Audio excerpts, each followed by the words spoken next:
Everyday products, including groceries, could become more expensive now that President Trump's tariffs on Canada, Mexico, and China are in effect. Thanks for joining us. I'm Lauren Scafidi. Those three countries are our biggest trading partners, but as of today, they are still paying more to do business with us. It has sent the stock market into a downward spiral. At one point, dropping more than 750 points this morning. It's doing a little bit better now, down by about 400 points. China announced it will retaliate. Canada vows to do the same.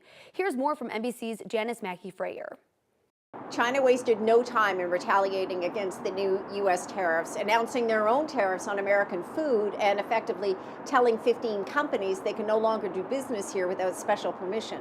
It's a big hit for American farmers, especially in the Midwest, who export a lot to China. It's the largest food importer in the world.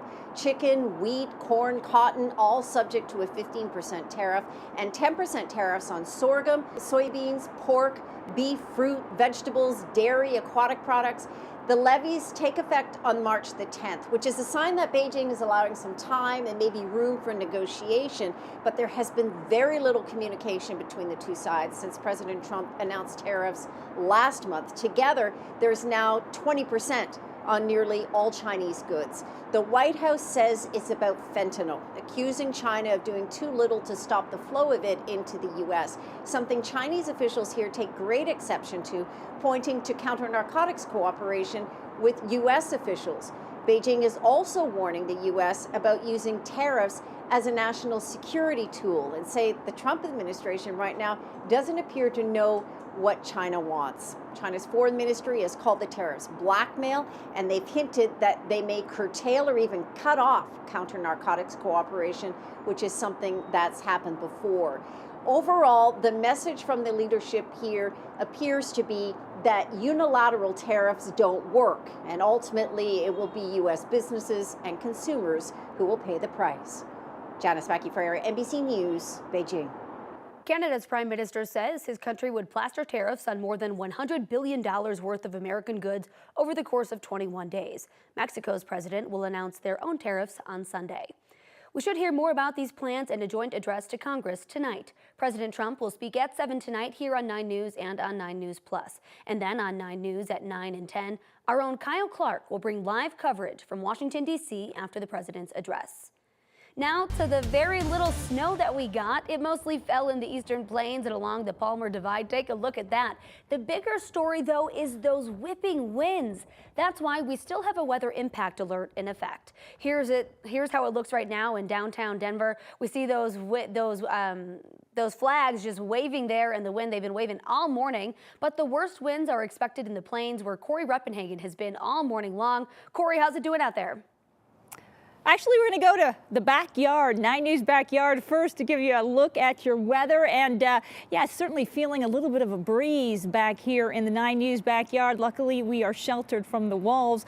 But we do certainly have winds. Let's take you outside right now for a live look, and you can see those flags flapping in the wind. 46 degrees, those winds out of the north, 38 miles per hour at DIA right now. So again, it is going to be a windy day throughout the eastern plains and really the I-25 corridor as well. 46 degrees, our forecast side, that snow for the most part has moved out. Likely going to see a little bit of rain this afternoon in the metro and south, and possibly some snow along the Palmer Divide at around 4, 5, 6 o'clock tonight. So again, could impact your travel down south of the metro for your evening commute. But again, the big story, the winds. 71 mile per hour wind gusts recorded at Hugo, 70 in Lyman, Centennial Airport, 60 miles per hour, 58 out at DIA. So it is going to be windy till about 4 o'clock, and then again we could see some sprinkles here in the metro area. And again, that system's still bringing us some scattered snow showers up in the high country right now. So the strong winds topping a look at our weather impact alert headlines. Afternoon rain, possibly some snow south of the metro, and mountain snow most of today.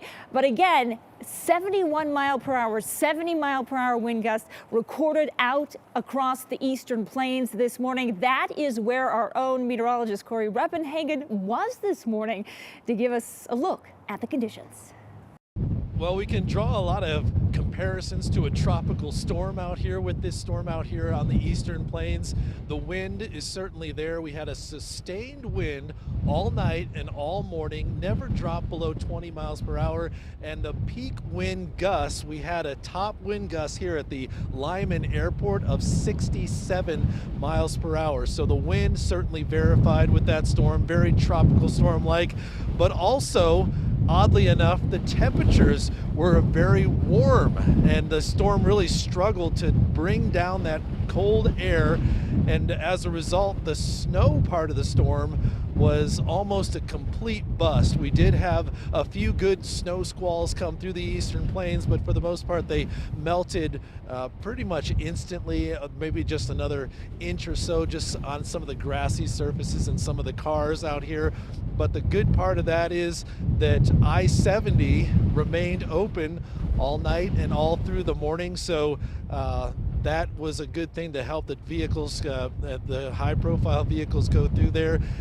They did have a travel advisory for CDOT with those high wind warning in place, so a lot of the truckers decided to not go out onto the roads despite the roads being open, at least I-70.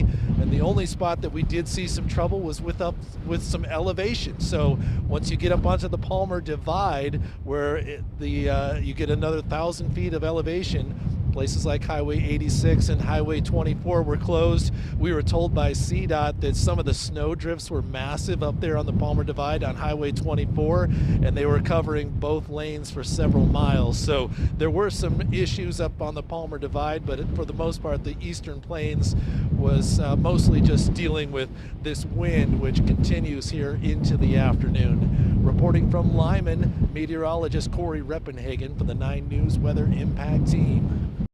Thank you. Students at Ponderosa High School in Parker are back in class after a report of a suspicious device about 45 minutes ago. DougCo authorities say a bomb dog and deputies did a search of the school but did not find anything. More than a dozen people are out of their homes after this scene erupted early this morning. It started around 3:30 this morning at Yosemite and Oxford, just off of I-225. Denver fire officials tell us they believe a space heater may have caused the fire. The flames spread quickly and a second crew had to be called in to help fight it. The fire caused extensive damage. Someone living there told us what happened right before 911 was called. I heard a big loud bang, and I thought it was something bad things happening, so I didn't pay attention to it. And then there's multiple bang right after. So I got a little scared, and I looked outside, nobody was around. And then not even 5 minutes after, one of my neighbors goes, "Call 911." No one was hurt, but again, 17 people are now displaced. They are getting help from the Red Cross. The head of